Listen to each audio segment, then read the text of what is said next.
Welcome to your journey through mindful eating as we continue to explore the 9 types of hunger. Today I'm going to be talking about mouth hunger. And mouth hunger is the pleasurable experiences that you feel in your mouth.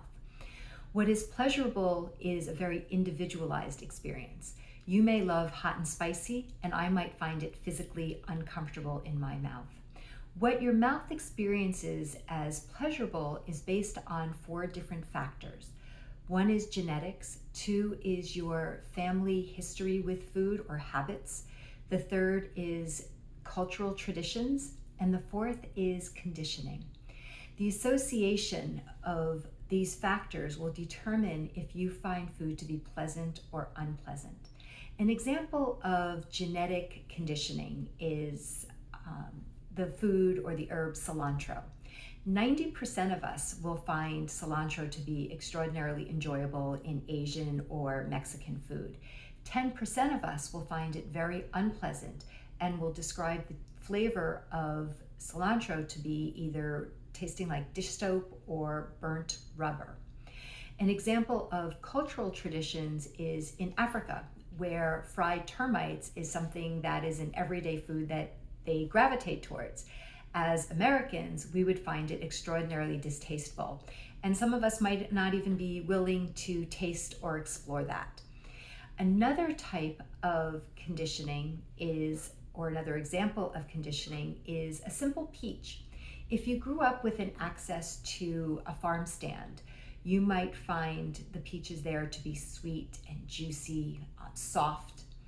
If you grew up in the city, you had access to peaches probably only in a supermarket, and those peaches tend to be hard and crunchy.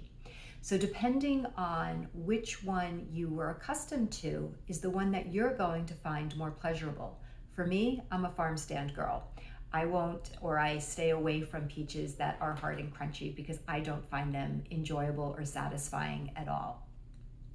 To satisfy mouth hunger, we need to put food in our mouths and to chew and swallow.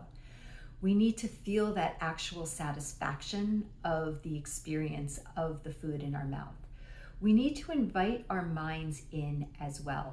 And I'm talking about being present, which is also talking about mindful eating. We need to feel the sensations in our mouths.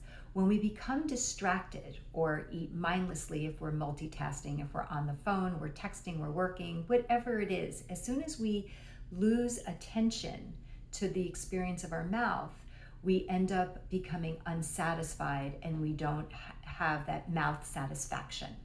We look down and the food is gone, and then you're kind of like, oh no, now what? So it's important to be mindful, to become aware of your mouth hunger. During the day, notice the different sensations in your mouth. And it's learn to identify what determines your mouth hunger. What are the sensations? And it's a silly question. Ask your mouth, what does it want and why? Is it looking for something sweet and salty or creamy or crunchy? And what and why sometimes go together. Notice your mood, what else you're experiencing, so that you can start to connect the dots. When you are disconnected from the eating experience of what is in your mouth, our mouths become bored. And when they become bored, they can't be satisfied. So it will easily bypass the hunger or the fullness cues from our stomach. So again, it's important to practice mindful eating.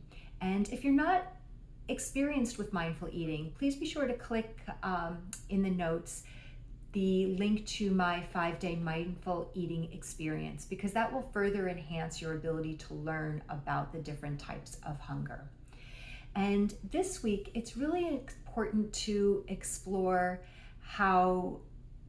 what is important to you to satisfy your mouth hunger. So an example could be take an apple.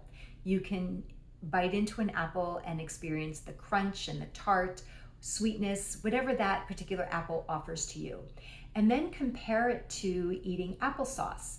Which of those 2 foods create a greater satisfaction with your mouth hunger? So it's learning to identify